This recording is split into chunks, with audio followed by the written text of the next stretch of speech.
JEE means organic chemistry. हमारा chapter है hydrocarbons और हम मेंस के प्रीवियस ईयर क्वेश्चंस कर रहे हैं। हमारा टॉपिक है अल्कीन्स और अल्कीन में भी हम अपना स्ट्रक्चर एंड आइसोमेरिज्म टॉपिक कर रहे हैं। टॉपिक किए थे पिछली वीडियो तक। अब हम शुरू करेंगे टॉपिक 8 केमिकल प्रॉपर्टीज़ और रिएक्शंस ऑफ अल्कीन्स। एनसीईआरटी आप ज़रूर पढ़िएगा, है ना। और उससे जैसे ये सब रिएक्शंस में आपको उससे थोड़ा ज़्यादा लेवल पे भी जाना होगा, लेकिन आप एनसीईआरटी रीडिंग ज़रूर करिएगा, बहुत बेसिक है वो। तो हमारा अगला टॉपिक है topic number 8 chemical properties and reactions of alkenes. तो हमारा पहला रिएक्शन है ओजोनोलाइसिस। ओजोनोलाइसिस एल्कीन्स का एक इम्पॉर्टेंट रिएक्शन है। इसमें 2 स्टेप रिएक्शन होता है। अल्कीन सबसे पहले O3 ओजोन के संग रिएक्ट करता है और उसके पास ZnHO के संग रिएक्ट करता है। तो ये एक फाइनल प्रोडक्ट क्या होता है, smaller molecules with carbonyl group, जैसे एल्डिहाइड कीटोन्स और किसी किसी केस में कार्बोक्सिलिक एसिड्स भी बनता है, लेकिन जनरली एल्डिहाइड्स और कीटोन्स के बारे में हम पढ़ते हैं, ठीक है, जब ZnHO के संग रिएक्ट होता है। तो ये 2 स्टेप प्रोसेस है। पहले प्रोसेस में ओजोन का एडिशन होता है और दूसरे प्रोसेस में ZnHO के संग रिडक्शन होता है, ठीक है। तो ये ऑक्सीडेशन रिडक्शन रिडॉक्स रिएक्शन है।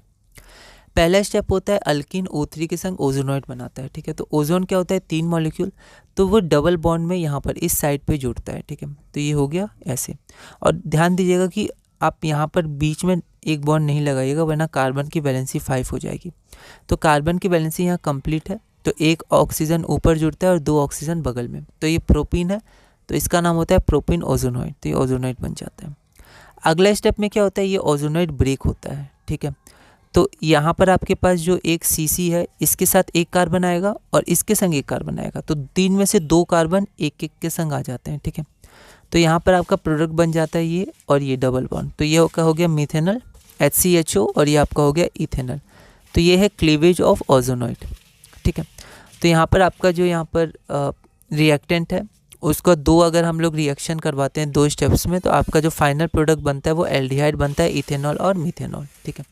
अब जो Zn के संग रिडक्शन करा है उसकी जगह बहुत सारे अदर रिएजेंट्स भी होते हैं। ये बहुत डिटेल्ड है, इसका मैकेनिज्म भी पढ़ना पड़ता है, पर अभी हम लोग सिर्फ बेसिक्स कर रहे हैं।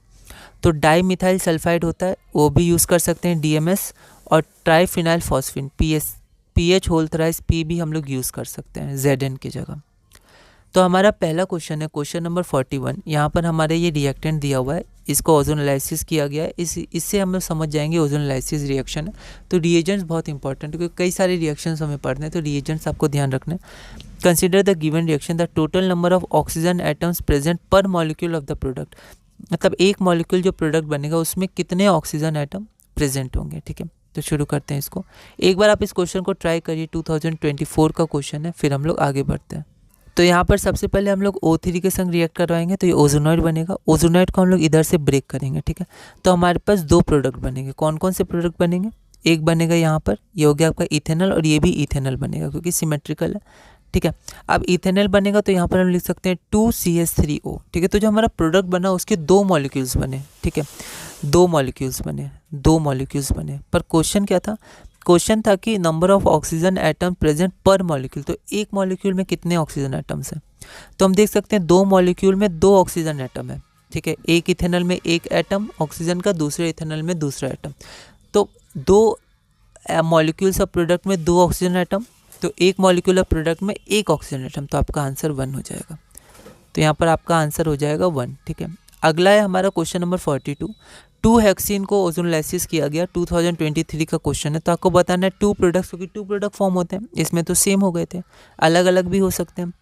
तो अगर आपके पास 2 हेक्सीन है और उसको ओजोनोलाइसिस किया गया, तो 2 प्रोडक्ट्स कौन से फॉर्म होंगे, ये आपके पास 4 ऑप्शन है। एक बार आप इस क्वेश्चन को ट्राई करिए, फिर हम लोग अगली वीडियो में इसे सॉल्व करेंगे।